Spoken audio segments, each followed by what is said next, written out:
नमस्कार दोस्तों, यदि आप एक चिकित्सक हो, आपके सामने कोई पेशेंट आए और कहने लगा कि सर मुझे नींद नहीं आती, सोते वक्त परेशान रहता हूं, तो ऐसे में संभवतः आपके दिमाग में सर्पगंधा घनवटी ही दिमाग में आता होगा, चलो इसको दे देते ताकि रात में नींद आ जाए, या कोई ऐसा दवाई जो निद्रा लाने वाला होगा आपके दिमाग में वही आएगा और आप उसको वही प्रिस्क्राइब करोगे। लेकिन हमें आयुर्वेदिक दृष्टिकोण से उसको समझना होगा, क्योंकि एलोपैथिक दृष्टिकोण अनिद्रा के लिए सिर्फ नींद न आना ही सीमित है, मगर आयुर्वेद उससे कई गुना आगे जाकर के अनिद्रा के हर एक अवस्था, जो मन की अलग अलग जो कंडीशन है, जो अवस्था है, उसका वो विश्लेषण करता है। तो आयुर्वेद में इसका बेहतर समझ और चिकित्सा है। तो वीडियो के अंत तक बने रहिएगा, आपको हर एक सिम्टम्स वाले जो अनिद्रा के जो पेशेंट आपके पास आएंगे, उन सभी को अलग अलग दृष्टिकोण से देख करके अलग अलग ट्रीटमेंट देने की विधि आपको आज समझ में आएगा।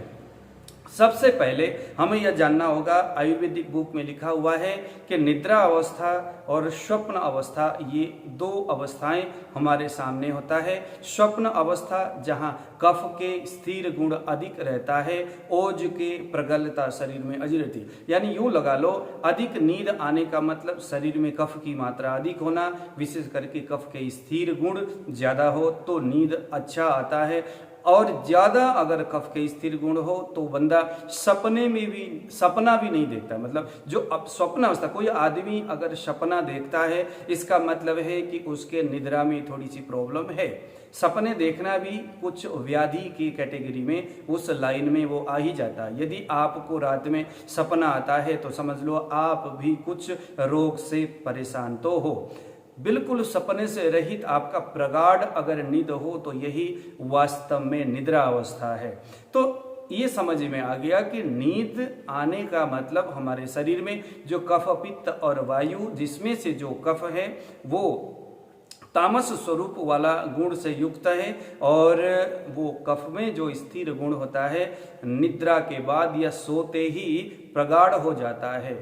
मगर यदि आपको एंजाइटी है, डिप्रेशन है, कोई ऐसी कंडीशन है, तो वहाँ पर आपको नींद नहीं आती, और उसमें आपको दो सवाल पेशेंट को पूछना होगा कि अगर आपको कोई कहता है कि सर नींद नहीं आती, तो पहला सवाल ये है कि भाई साहब ये बताओ, जब आप सोते हो तो क्या मन विचलित रहता है, नाना प्रकार के विचार दिमाग में आता है, कभी बेचैन सा हो जाते हो? अगर वो बोलता है नहीं ऐसा तो कुछ नहीं होता, लेकिन जस्ट नींद नहीं आती, ऐसा बेचैनी नहीं होता, ऐसा कोई चीजें मैं नहीं कल्पना करता, विविध प्रकार की बातों को, लोगों के दिन भर की जो विचार है वो मेरे दिमाग में नहीं घूमता, लेकिन नींद नहीं आता, तो ये एक अलग कंडीशन है।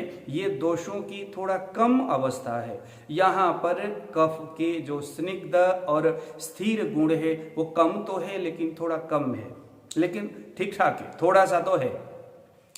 विकृत अवस्था तब मानी जाएगी जब रोगी बोलता है कि सर नींद नहीं आती और मैं अपने मन में कई सारे ख्याल, कई सारी बातें गूंजता रहता है, सोचता रहता हूँ, ये वो कई सारी बातें दिमाग घूमता रहता है और इसीलिए नींद कभी नहीं आता। ये दूसरा अवस्था है। तीसरी अवस्था में एक व्यक्ति बोलता है सर नींद आ जाए तो आ जाए, अगर मान लो बीच में नींद टूट गया तो समझ लो कि मुझे फिर नींद नहीं आती। रात की किसी को 2 बजे, किसी को 1 बजे, किसी को 3 बजे नींद अचानक टूट जाता है, और उसके वजह से फिर उसके बाद उसको जितना मर्जी यत्न करे नींद नहीं आता।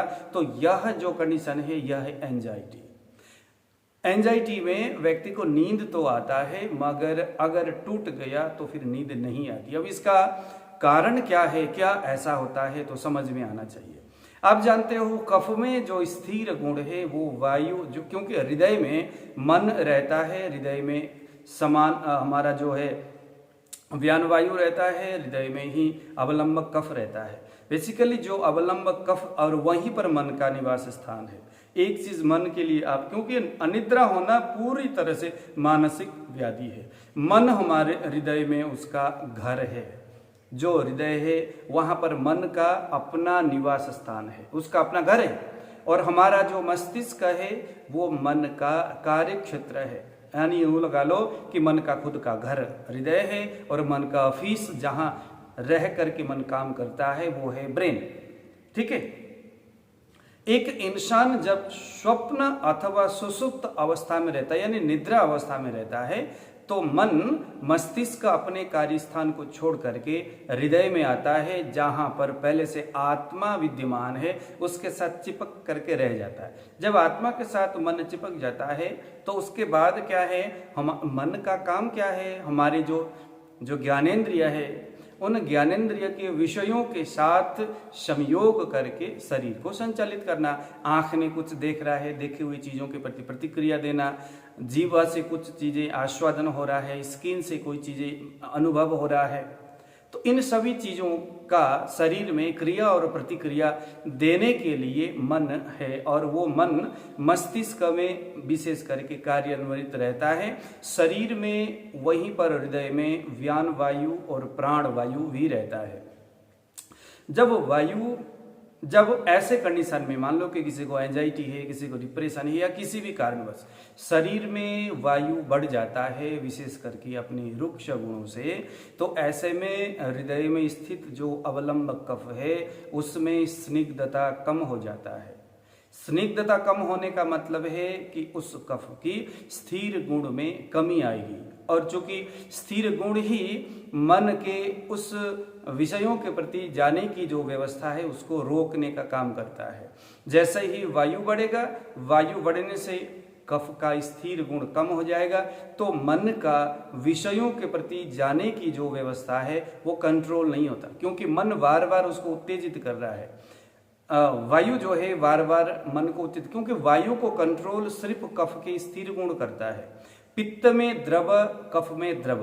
पित्त में स्थिर, द्रव में जो स्थिर गुण है जो स्निग्ध, और कफ में जो स्थिर युक्त स्निग्ध है वो वायु को वाकई में कंट्रोल करता है। लेकिन एंजाइटी या कुछ ऐसे कंडीशन में वो स्निग्धता और स्थिरता नष्ट हो जाता है। फलस्वरूप वायु को कंट्रोल करने वाला कोई नहीं होता, क्योंकि वायु का एक अवस्था जो मन को चलायमान कौन करता है, वायु करता है। शरीर को चलायमान गतिमान वायु ही करता है। अब वायु जो व्यान वायु है इतना प्रगाढ़ भाव से सभी चीजों को लेकर के जाता है, तो साथ में मन भी उसको भी उच्चाटित करता है। मन को विषयों के प्रति दौड़ाता रहता है, विषयों के प्रति दौड़ाता। आंख कोई चीज देख रहा है उसका प्रतिक्रिया है ना, तो विषयों का चक्षुषेंद्रिय, जीवा, घ्राण, ये सारे जो विषय है मतलब जो इंद्रिय है, ज्ञानेंद्रिय है, इनके विषयों को ग्रहण मन करता है। और क्योंकि यहाँ कफ के स्निग्ध और स्थिर गुण तो है नहीं अभी, तो वायु बारंबार, क्योंकि वायु को कंट्रोल करने वाला तो रहा नहीं, तो वायु बारंबार करता रहता है वो। तो इसका उपचार क्या हो सकता है, तो जैसे ही आप रात में ये एक्चुअल उपाय है।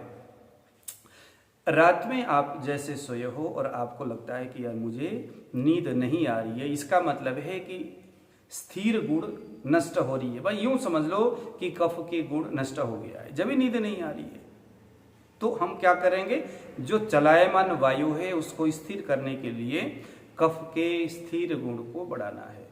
जो भी आप मेडिसिन दोगे वो कफ को बढ़ाने वाला, विशेष करके स्थिर। देखो अर्जुन जो हृदय में काम करता है, अगर कोई आदमी कहता है सर मुझे रात में नींद भी नहीं आती, बेचैनी और दिल धड़ धड़ धड़ धड़ करके धड़कता है, इसका मतलब वायु में चल गुण बढ़ा है, रुक्ष गुण बढ़ा है, और उसके वजह से उसने मन को भी उत्तेजित कर रखा है और वो अपने विषयों से हट ही नहीं रहा है।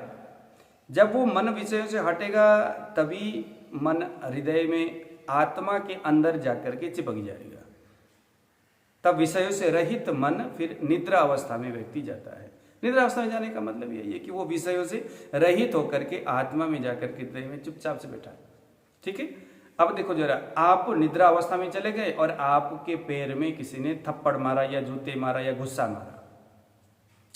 अब क्या है, स्किन में किसी ने मारा। जो त्वचा है यह भी हमारे ज्ञानेंद्रिय का एक हिस्सा है, तो ज्ञानेंद्रिय के एक हिस्से में अगर किसी ने टच किया या जोर से मारा या सर्प ने डसा, कुछ भी ऐसे कंडीशन होगी, तो मन जो हृदय में तुपक के बैठा हुआ था, मन को एक विषय नजर आएगा कि हाँ स्किन में कुछ हो रहा है, तो मन उस हृदय से हट करके उसको जानने के लिए वहां पर जाना उसके लिए जरूरी है। क्योंकि मन का तो काम ही यही है कि जो इंद्रिय है उसके विषयों को पकड़ना, उसको समझना, यही मन का काम है।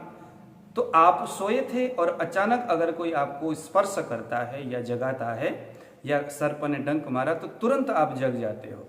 कारण यही है कि जो हृदय में चिपका हुआ, आत्मा के साथ बंधन में बंधा हुआ, अचेतन अवस्था में गया हुआ जो मन है वो आ जाएगा अपने विषयों को प्राप्त करके।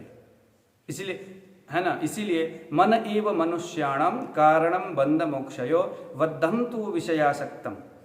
विषयों से आसक्त होना उसके लिए, क्योंकि उसका निर्माण इसीलिए हुआ है। और मुक्तम, मुक्त कब होगा? जब वो विषयों से रहित होगा। जो ज्ञानेंद्रियों का जो विषय है उससे जब वो रहित होगा, यानी विषय कोई चीजों का अनुभव अभ्यास नहीं कर रहा है, तो मन को लगता है कि अब मेरा यहाँ कोई काम नहीं है। उसके बाद उसका गति फिर हृदय तक की है। लेकिन जैसे ही विषय का कोई चीज आ जाएगा, अगर किसी ने जोर से चिल्लाया तो कान, शब्देंद्रिय उसका एक्टिव हो जाएगा, तो फिर वही मन वहां पर जाएगा और मन प्रयास करता है कि क्या चीज, शब्देंद्रिय अंदर क्या चीज लेकर के जा रहा है। तो ये आपको मन और आत्मा की व्यवस्था और उसकी जो विषयों की जो गति है आपको समझ में आया। तो अगर आपको अनिद्रा है तो इसका मतलब है कि शरीर में कफ की अवस्था थोड़ा कम है, उसमें स्थिरता गुण की कमी है, जिसके वजह से वायु अधिक चलायमान है अपने चल गुण और अपने रुक्ष गुणों से वायु विकृत। अगर रुक्ष गुण के साथ वायु विकृत है और वो चक्कर काट रहा है, इससे क्या होगा? उसके शरीर में भ्रामित्वादु, ऐसे भ्रमण जैसे घूमने से वहां पर रुक्ष गुणों के साथ अगर वायु चलायमान होगा, गतिमान होगा, तो वहां पर पित्त का यानी एक तरह से अग्नि का उत्सर्जित होगा। तो अग्नि से युक्त उसका रुक्ष और चल गुण जब बढ़ेगा तो उसको रात में बेचैनी होगी, गुस्सा भी आएगा, किसी चीज को सोच सोच करके रात भर चीखता रहेगा, चिल्लाता रहेगा, जैसे जो उन्माद जैसे कंडीशन में होता है ना, ऐसे वहां पर वायु ही अपने स्वयं के आत्म गुणों से युक्त होकर के उसमें अग्नि उत्पन्न हो जाता है रुक्ष और चलायमान होने के बाद। तो अपने अग्नि को लेकर के वो जाता है मन में और मन को वो दुष्सिक्त विक्षिप्त करता है और इस तरह से बड़बड़ाना शुरू करता है। आया समझ में? उपचार आपको समझ में आया होगा कि जस्ट आपका काम है कि कफ का जो स्थिर गुण है उसको बढ़ाना है। दवाई के रूप में अब आपको समझ में आया होगा, जैसे भैंस के दूध, उस दूध में आप अर्जुन के पाउडर वगैरह डाल करके आप खीर तैयार करो, रात में भोजन के, रात में आप रात का भोजन जो है आप इसी को दे दो। या कुछ ग्रंथकार बोलते हैं कि भोजन यानी सामान्य रोटी या चावल और आधा ये दे दो। मान लो कि 2 रोटी खाने की स्थिति तो 1 रोटी दे दो और दूसरे रोटी की जगह में अर्जुन क्षीर आप दे दो। अर्जुन क्षीर बोलते हैं हम। अर्जुन के जो चूर्ण है उसके काढ़ा बना करके उसमें से आपने दूध और चावल डाल करके पकाना है। तो ये क्या करेगा? देखो, जो दूध होता है ना, दूध में स्थिर गुण है, यानी कफ को बढ़ाने वाली सभी व्यवस्था दूध में होता है। जब कफ बढ़ता है तो कफ में ओजोवर्धक सारे गुण होते हैं, यानी हमारे ओज में जितने भी गुण है, जो 10 गुण है, वो सभी गुण कफ में है। कफ में जितने भी गुण है वो सभी गुण दूध में है। इसीलिए दूध हर किसी के लिए अमृत है। यानी यह लगा लो कि अगर किसी को नींद नहीं आती तो उसके लिए दूध सबसे बड़ा दवाई है। आया समझ में? तो ये कंडीशन आपको देखना होगा कि किस कंडीशन में ऐसा हो रहा है। चलायमान वायु है, उसके साथ पित्त भी बड़ा है, तो एंजाइटी और उसमें गुस्सा, घबराहट, बेचैनी जैसे पित्त के लक्षण दिखेगा। अगर ऐसा नहीं है, वायु स्वयं से अग्नि उत्पन्न नहीं कर रहा है, अकेला जो है कि वायु कफ के अपने गुणों, रुक्ष गुणों से या चल गुण से कफ के स्थिर गुण को अगर उसने नष्ट किया हुआ है तो उससे मन में जाकर के उसको धक्का मारता है और विषयों के साथ वो चलायमान करता रहता है। तो जस्ट इलाज ये है, आपने उसको दूध या ऐसे कोई चीज देना देखिए उसका कफ जो है, कफ का स्थिर गुण अधिक से अधिक बढ़े। जब स्थिर गुण बढ़ेगा तो वायु को वो रोक देगा। वायु में जो चल गुण है वो नहीं बढ़ पाएगा। हृदय में जो अवलंबक कफ बढ़िया सा मजबूत होगा तो वहां पर जो व्यान वायु प्रॉपर तरीका से आगे है ना, विकृत अवस्था में गति नहीं कर सकता, प्राण वायु उस तरह से गति नहीं करता, तो थप्पड़ मारेगा नहीं मन को। तो मन क्या है, फिर स्थिर हो जाएगा और विषयों के प्रति धीरे धीरे उसका बहाव टूटेगा और आकर के हृदय में बैठेगा। एक दूसरा है, आप उस समय थोड़ा मेडिटेशन भी करना। आंख बंद करिए। आपने अक्सर देखे होंगे जब कभी नींद नहीं आता और हम जब बुक लेकर के बैठते, पढ़ने बैठते, क्योंकि हमारा जब हम पढ़ते तो हमारे उस शब्दों के प्रति हमारा जो ज्ञानेंद्रिय, जो हमारा जो आंख है, हमारा जो चक्षुषेंद्रिय है, वो एकदम केंद्रित हो जाता है उस शब्द के प्रति। है ना, वहां तो चलायमान मन होगा नहीं। तो केंद्रित अगर होगा तो केंद्रित होने से स्थिरता उसमें आएगा, जो स्थिर गुण है वो कफ का है। यानी जब आप स्थिर रहोगे तो वहां पर कफ किसी न किसी कारण से बढ़ी जाएगा। तो कफ जो बढ़ने का मतलब है कि वो वायु को कंट्रोल करेगा, और वायु जब कंट्रोल होगा तो मन को डिसबैलेंस होने नहीं देगा, उसको गतिमान नहीं करेगा। विषयों से भटकाने के लिए उसकी जो चेष्टा है वो नरम पड़ जाएगा। जैसे नरम पड़ेगा तो मन धीरे से आकर के हृदय में आत्मा के साथ संबंध बनाएगा और ऐक्य हो जाएगा, और आप आनंद होकर के सोने लग जाते हो। आपको समझ में आया अनिद्रा का कारण क्या है और उसका लक्षण क्या है और उसका उपचार क्या है। बस इतना अगर आपको समझ में आता है तो हर तरह के जो अनिद्रा से संबंधित जो पेशेंट है, अब यहाँ पर कौन सा दवाई देना चाहिए, क्या कल्प देना चाहिए, वो भी नहीं है। जब आपको इतना समझ में आता है कि इसका हेतु क्या है, किस वजह से ये हुआ है, तो आपको फिर उपचार तो आप खुद ब खुद निकाल ही सकते। तो आज हमने देखा कि अनिद्रा जैसे अलग अलग जो कंडीशन है, और एक समस्या है यहाँ पर ये अनिद्रा, क्योंकि मानसिक ही व्याधि है। वो मानसिक व्याधि क्या है, मन का कंफ्यूज होना, मतलब इसको सम्मोहन रोग बोलते हैं हमारे आयुर्वेद में, और कंफ्यूजन रोग होता है। लोग बड़े कंफ्यूज रहते हैं, है ना। और इसी का एक ब्रांच होता है आपका हिस्टीरिया नाम का रोग। बहुधा हाँ, लोग एलोपैथिक जो डॉक्टर है वो हिस्टीरिया को जस्ट लेडीज में होने वाले व्याधि मानते, लेकिन आयुर्वेद ज्यादातर होता तो लेडीज में है, लेकिन क्योंकि मन पुरुष और स्त्री दोनों में समान होता है, इसीलिए यह हिस्टीरिया किसी में भी हो सकता है। अब इस हिस्टीरिया के रूप को अगर आप समझोगे तो आपको समझ में आएगा कि बेसिकली हिस्टीरिया है क्या चीज है।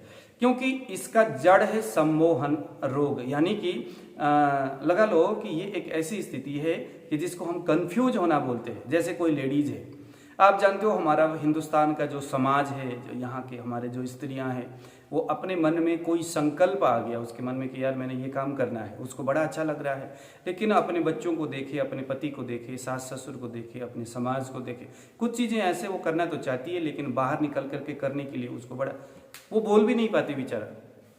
अगर कोई लेडीज कहेगी कि मैंने ऑफिस खोलना है और मैं डांस सिखाऊंगी मान लो, और हमारे हिंदुस्तान के समाज किसी लेडीज को डांस करने के लिए, है ना, या कोई ऐसे चीज़ें करने के लिए मना करता है ना। समाज जो भी अपने दृष्टिकोण जो भी होगा उसमें हम नहीं जाएंगे। तो अब वो जो लेडीज है उसके मन में यह जो संकल्प है, ये मन में तो बना रहता है, लेकिन वो किसी को बता भी नहीं सकती।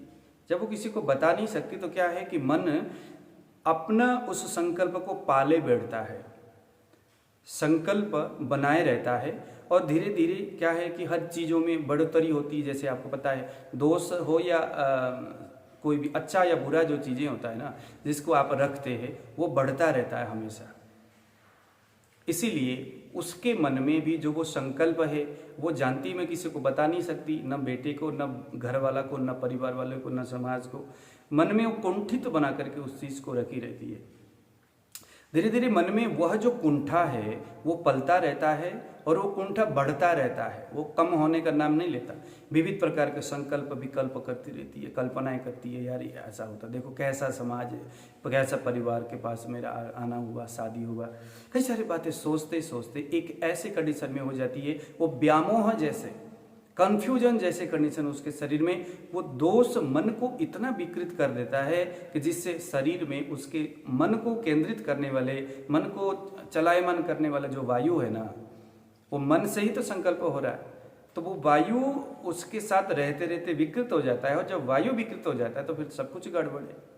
फिर यहाँ से कंफ्यूजन उसके अंदर आना शुरू होता है, हर चीज को भूलने लग जाती है, हर चीज को, क्योंकि उसके दिमाग में बार बार वही एक चीज आता है।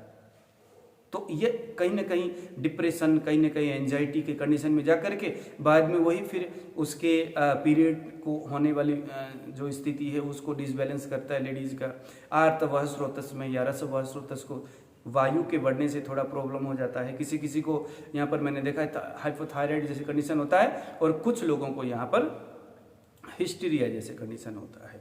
अब इसका लोग कहते हैं कि कोई दवाई नहीं होता, इसीलिए नहीं होता क्योंकि यह जो व्याधि, इसका जो कारण है बहुत नया नहीं है, लंबे समय से वो अपने मन में कोई कुंठा को लिए बैठी हुई है, और उसके बाद ये सारी व्यवस्थाएं हो रहा है। तो यहाँ पर भी हमने दोषों को देखना है कि वो कुंठित जो मन है वो किस, उसके रूट क्या है, वायु किस तरह से विकृत हुआ है, वात प्रधान है, वात कफ प्रधान है, वात पित्त प्रधान है, या अकेला पित्त प्रधान है, पित्त की वजह से ऐसा हो रहा है, वो उसके सिम्टम्स, उसके बातों की जो क्वालिटी है उससे आपको पता चलेगा।